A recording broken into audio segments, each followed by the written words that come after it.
Sakeem, we're live. Thank you. Will sergeants begin your recordings? PC recording is underway. Cloud recording is up. Backup is rolling. Thank you. Sergeant Leonardo, you may begin with the opening. Good morning and welcome to the New York City Remote Council hearing for the Committee on Civil Service and Labor. At this time, we ask that all council staff turn on the video for verification purposes. To minimize disruption, please place all cell phones and electronic devices to silent or vibrate. Thank you. Mr. Chair, we're ready to begin. Thank you, Sergeant. Good morning. I'm Councilmember Idanique Miller, Chair of the Committee on Civil Service and Labor. Today, we will be voting on two important pieces of legislation related to retirement, private retirement savings plan, proposed intro 888, sponsored by Councilmember Kalos, would establish a retirement savings program for self-employed individuals and employees of private entities. Proposed intro 901, introduced by myself, would establish a retirement savings board to oversee the city's retirement savings plan program, establishing intro 888. For these same employees and individuals, together both of the bills will go a long way towards expanding retirement benefits coverage for the city's private workforce. Retirement savings plans are essential to the way workers retain financial security when they exit the workforce. These plans are most frequently joined as part of individuals' employee benefits. They allow employees to contribute a given amount of their income to a pension fund. Then it becomes available to them once they stop working. As of July 2019, there are over 4 million private sector jobs in New York City, and a substantial number of them lack any sort of retirement coverage. In fact, in 2016 report found that only 1/3 of all workers 25 to 64 in the city of New York were participating in an employer-sponsored work retirement plan at all. The two bills that are in committee that we're hearing today would work to expand retirement benefits for workers that are currently lacking this regard. Proposed 888 would create a mandatory auto enrollment IRA program for employers who have 5 or more employees and do not currently offer a retirement savings program. My bill 901 would create a 3-person board to oversee the implementation of this program.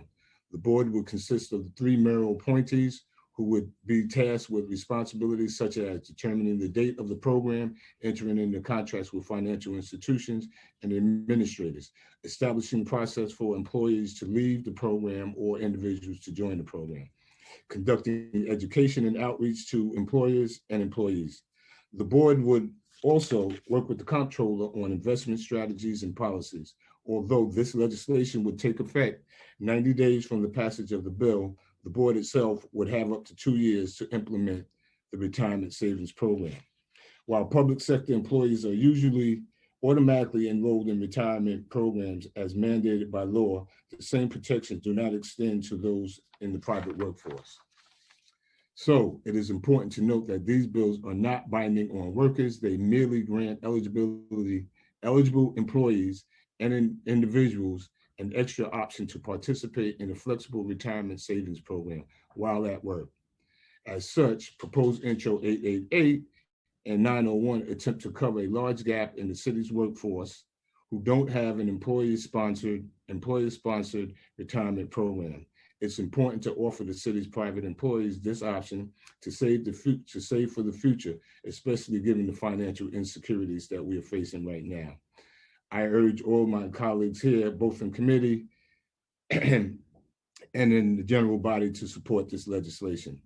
I'd like to thank my staff, Chief of Staff Oliver Sunajad, John Wani, Joe Goldblum, and committee staff Nuzat, Tom, and Nevin. Also like to thank my former legislative director, Brandon, for the work that he has done on this legislation as well.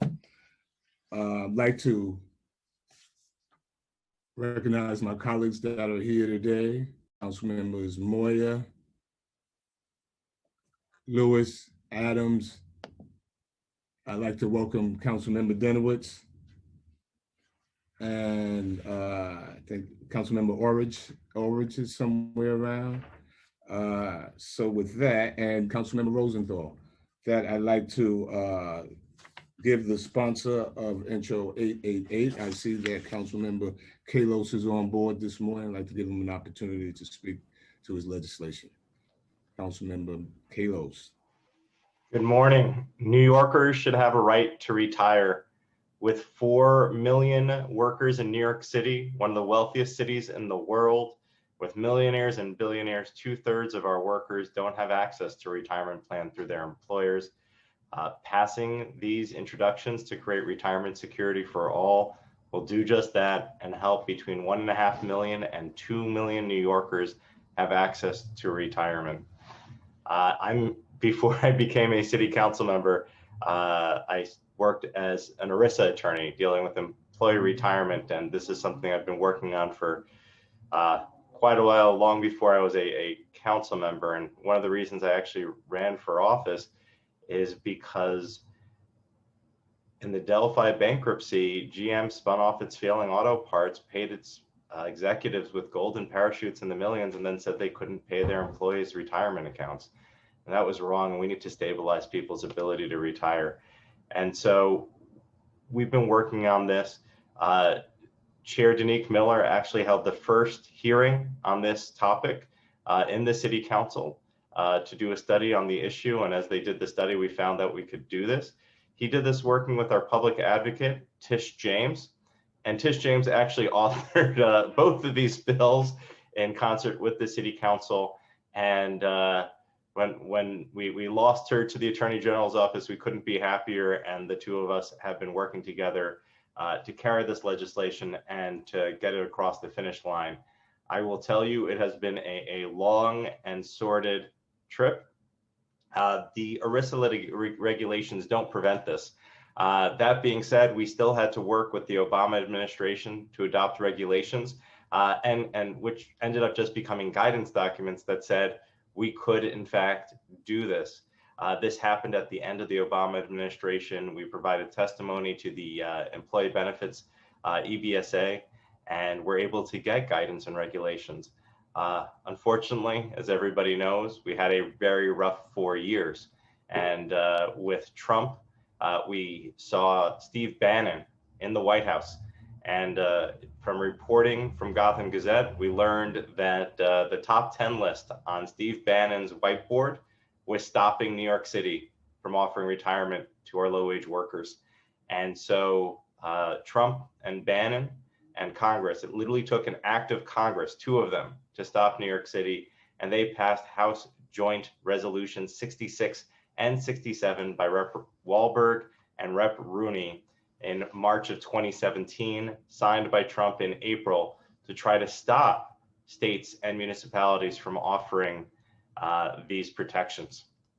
We've been fighting ever since.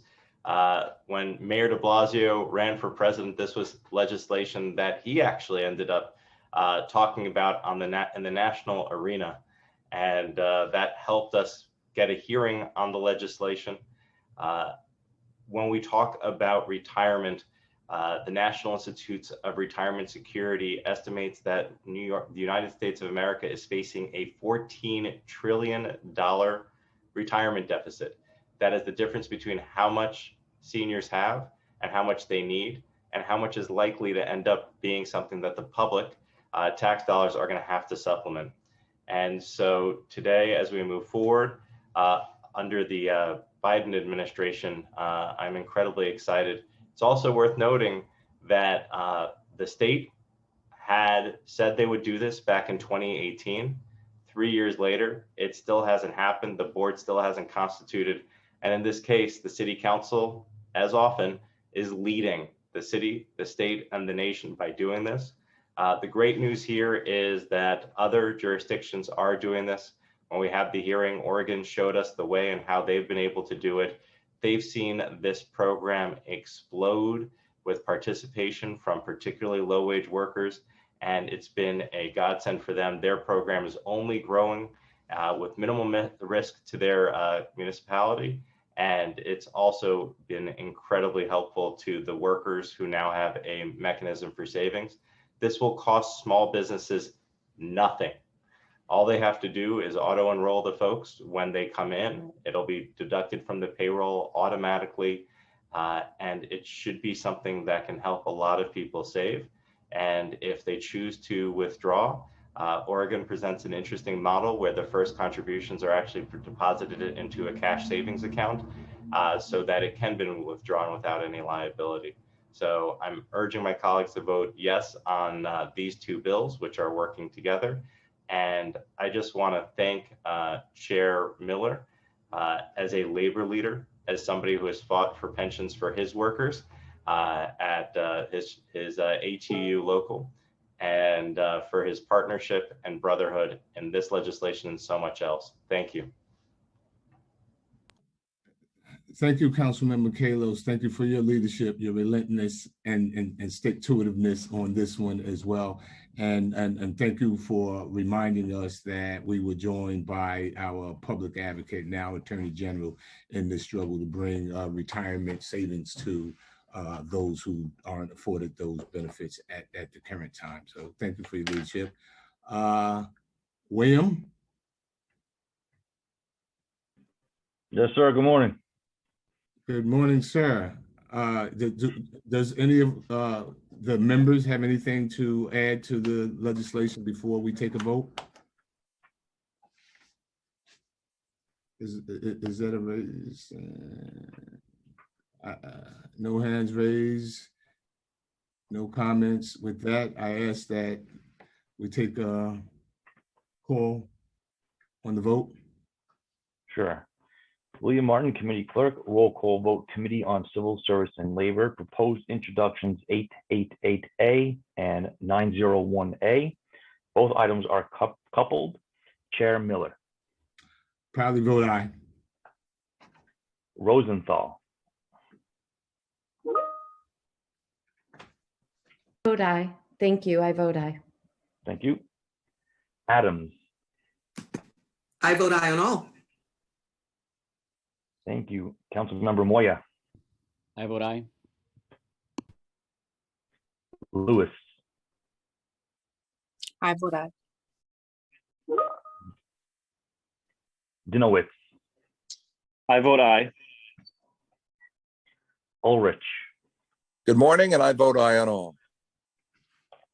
Thank you. By a vote of 7 in the affirmative, 0 in the negative, and no abstentions, both items have been adopted by the committee, and that is a full committee, Mr. Chair.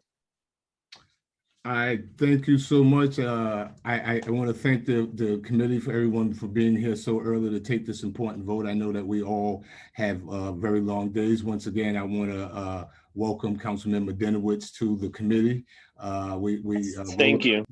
We do important work on behalf of our city's workforce here at the committee, and we are pleased to have you here to join us in our struggle to support workers.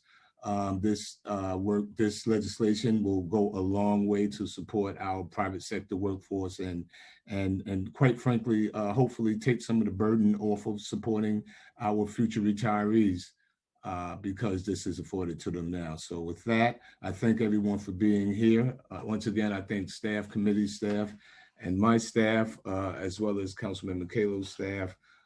With that, I will call this hearing is now adjourned.